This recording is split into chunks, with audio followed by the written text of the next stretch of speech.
بسم اللہ الرحمن الرحیم۔ بچوں کی قصص الانبیاء میں آج کا سبق کا عنوان ہے حضرت نوح علیہ السلام کی آمد۔ حضرت نوح علیہ السلام کی آمد، آمد کا مطلب آنا، نوح علیہ السلام کا آنا۔ حضرت نوح علیہ السلام کی آمد، اللہ تعالی نے چاہا کہ ان لوگوں کے پاس رسول بھیجا جائے۔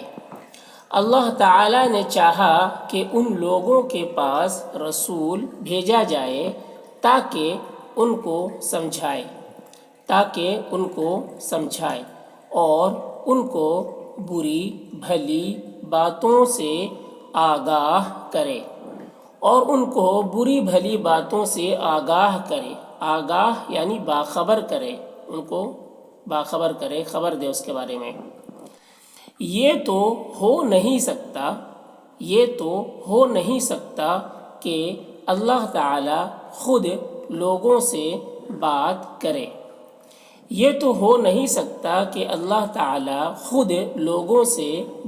کرے۔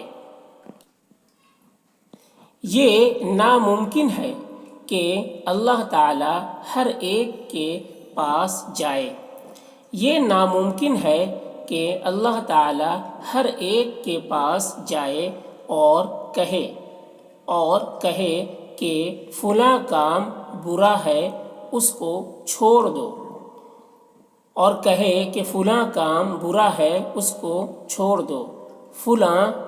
فلاں کام اچھا ہے، اس کو کرو۔ جب بادشاہ ہر ایک سے نہیں کہتے پھرتے کہ فلاں کام یوں کرو اور فلاں کام یوں کرو، جب بادشاہ ہر ایک سے نہیں کہتے پھرتے کہ فلاں کام یوں کرو اور فلاں کام یوں کرو، حالانکہ بادشاہ انہی کی طرح ہوتا ہے،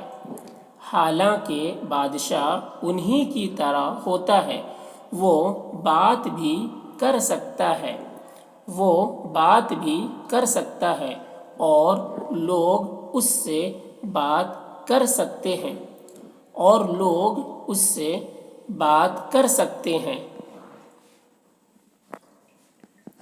لوگ اس کو دیکھ سکتے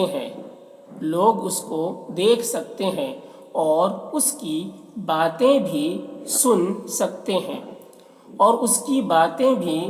سکتے ہیں۔ جب دنیاوی بادشاہ کا یہ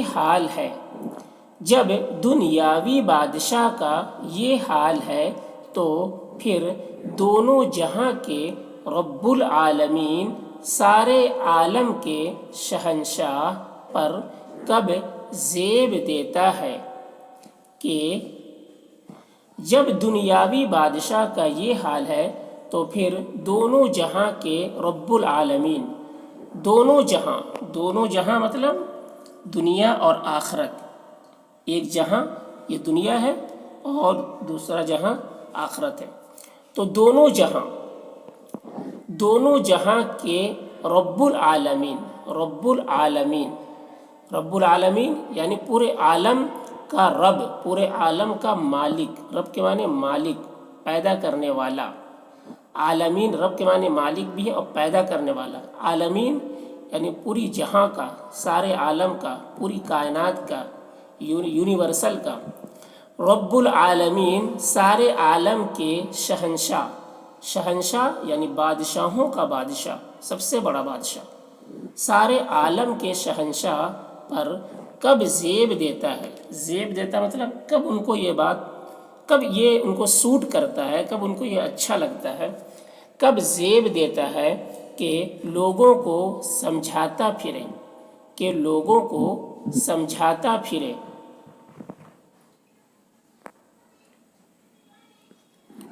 اور بری بھلی باتوں سے آگاہ کرتا پھرے۔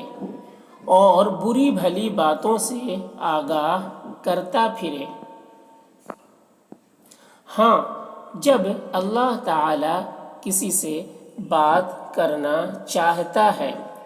ہاں، جب اللہ تعالیٰ کسی سے بات کرنا چاہتا ہے تو اس کو اپنے کلام کے لیے مخصوص کر لیتا ہے، تو اس کو اپنے کلام کے لیے کلام مطلب بات کے لیے مخصوص کر لیتا ہے، مخصوص یعنی منتخب کر لیتا ہے، اس کو سلیکٹ کر لیتا ہے، مخصوص کر لیتا ہے۔ اللہ تعالیٰ نے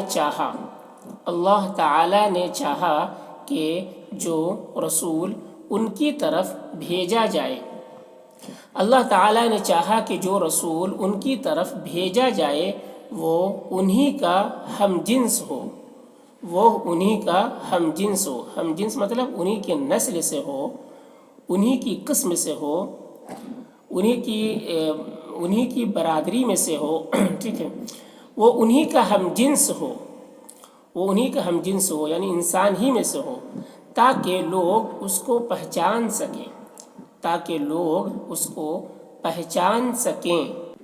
اس کی باتیں سمجھ سکیں، اس سے نصیحت حاصل کریں۔ اگر رسول فرشتہ کی صورت میں ظاہر ہوتا، یعنی اگر رسول اللہ تعالیٰ کسی فرشتہ کو رسول بنا کر بھیجتے تو اس سے لوگ گھبراتے، وحشت کھاتے، اور وہ نصیحت کرتے وقت اپنا عمل پیش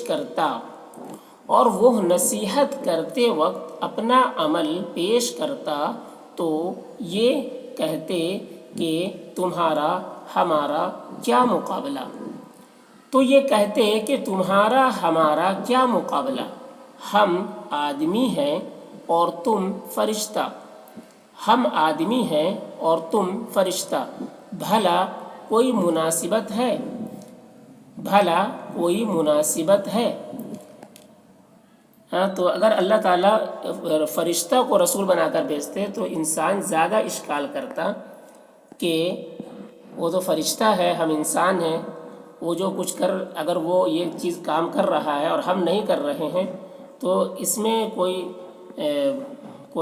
بڑی بات نہیں ہے، کیونکہ وہ تو فرشتہ ہے، اس کو بہت ساری چیزوں کی ضرورت نہیں پڑتی ہے، ہمیں بہت ساری چیزوں کی ضرورت پڑتی ہے۔ تو وہی چیزیں یہاں پر دیکھیں، ہمیں کھانے پینے کی خواہش ہے، انسان کو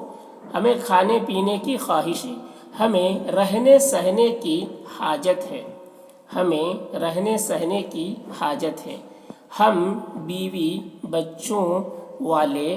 کنبہ قبیلہ والے، بھلا ہم کس طرح اللہ کی عبادت کر سکتے ہیں۔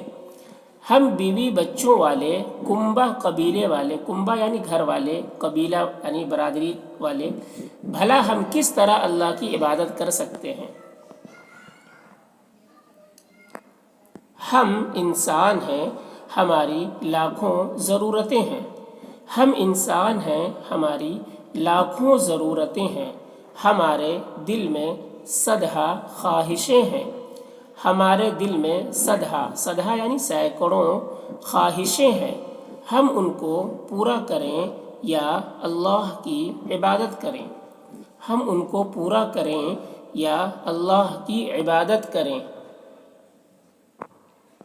ہم بھوکے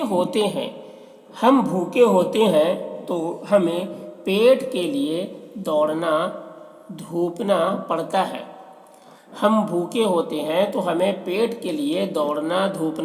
ہے، پیاسے ہوتے ہیں تو ہمیں پانی کی تلاش ہوتی ہے، نیند لگتی ہے تو تکیہ اور بستر کی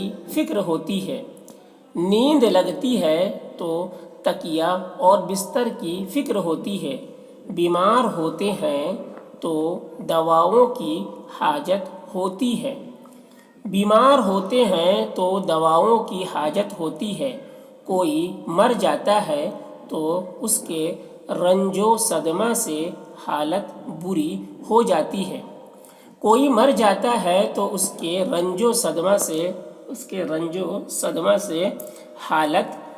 بری جاتی ہے۔ بتاؤ کس وقت اللہ کی عبادت کریں، بتاؤ کس وقت اللہ کی عبادت کریں۔ یعنی اللہ تعالیٰ اگر فرشتہ کو رسول بنا دیتے تو انسان یہ ساری باتیں کہتا، تمہیں کیا تم جو چاہو کر سکتے ہو، تمہیں کیا تم جو چاہو کر سکتے ہو، نہ تمہیں بھوک لگے نہ پیاس، نہ تمہیں نیند آئے، نہ تمہیں بھوک لگے نہ پیاس، نہ تمہیں نیند آئے، نہ تم بیمار ہوگے نہ مرو گے، نہ تم بیمار ہوگے نہ مرو گے، تم جتنی چاہو عبادت کر لو، تم جتنی چاہو عبادت کر لو، وہ ہمیشہ کرتے رہو اور ہمیشہ کرتے رہو تو بھی کچھ مشکل نہیں، اور ہمیشہ کرتے رہو تو بھی کچھ مشکل نہیں۔ فرشتہ کے لیے یہ سب ہے۔ مگر جب رسول انسان ہوگا تو کہہ سکتا ہے کہ دیکھو میں بھی تمہاری ہی طرح انسان ہوں، کہ دیکھو میں بھی تمہاری ہی طرح انسان ہوں، کھاتا بھی ہوں پیتا بھی ہوں، کھاتا بھی ہوں پیتا بھی ہوں، بھوک بھی لگتی ہے پیاسا بھی ہوتا ہوں، بھوک بھی لگتی ہے پیاسا بھی ہوتا ہوں، بیوی بچے بھی رکھتا ہوں،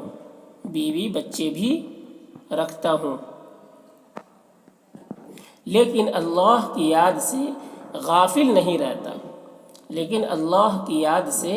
غافل نہیں رہتا، ان تمام دنیاوی تعلقات کے باوجود بھی اللہ کی عبادت کرتا ہوں، ان تمام دنیاوی تعلقات کے باوجود بھی اللہ کی عبادت کرتا ہوں۔ تم کو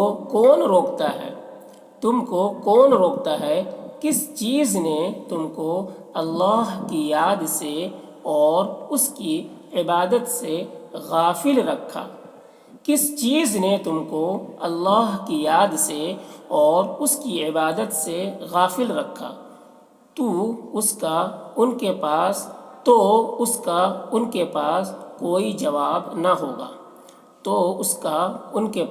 کوئی جواب نہ ہوگا، کوئی عذر ہی نہ پیش کر